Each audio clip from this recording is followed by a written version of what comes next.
আমার বুম টুম সব কেড়ে নিয়ে গেছে এবং আমার মোবাইল ছিল একটা, সেই মোবাইলটা আমি খুঁজে পাচ্ছি না। তারা মোবাইলের উপর থাবা দিছে এবং এই যে মেরে আমার জামা কাপড় এবং মেরে এই জামাকে রক্তাক্ত করে ফেলছে।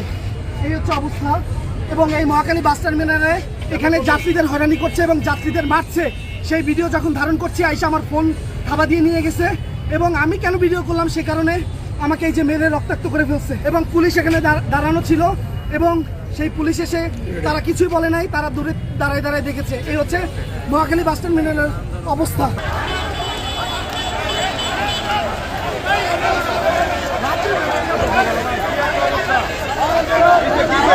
আমি শুরু থেকেই ছিলাম। প্রথমে সিন্ডিকেট করতেছিল, ওরা ভাড়া চাইতেছিল ঢাকা থেকে ময়মনসিংহে ভাড়া হচ্ছে সর্বোচ্চ 300 টাকা, বেশি হইলে হ্যাঁ এনা দিয়ে 320 টাকা, যেহেতু শৌখিন আমরা সবসময় 250 টাকা যায় না, 400 টাকায় মারলাম। ওনারা ভাড়া 1000 টাকা দাবি করতেছে।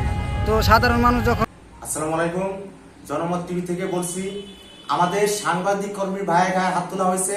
ঢাকা মহাখালী টার্মিনালে অতিরিক্ত ভাড়া নেওয়া হচ্ছে, সেখানে ভিডিও ধারণ করতে গেছে, ওনাকে মেরে ধরে ওনার ক্যামেরা এবং মোবাইল ছিনতাই করে নিয়ে গেছে এবং তাকে মেরে রক্তাক্ত করে দেওয়া হয়েছে। এটা সরকারের প্রতি দৃষ্টি আকর্ষণ করে বলছি এবং প্রশাসনের দৃষ্টি আকর্ষণ করে বলছি, আপনারা এটা খুব দ্রুতভাবে আইনের আওতায় নেওয়া হোক।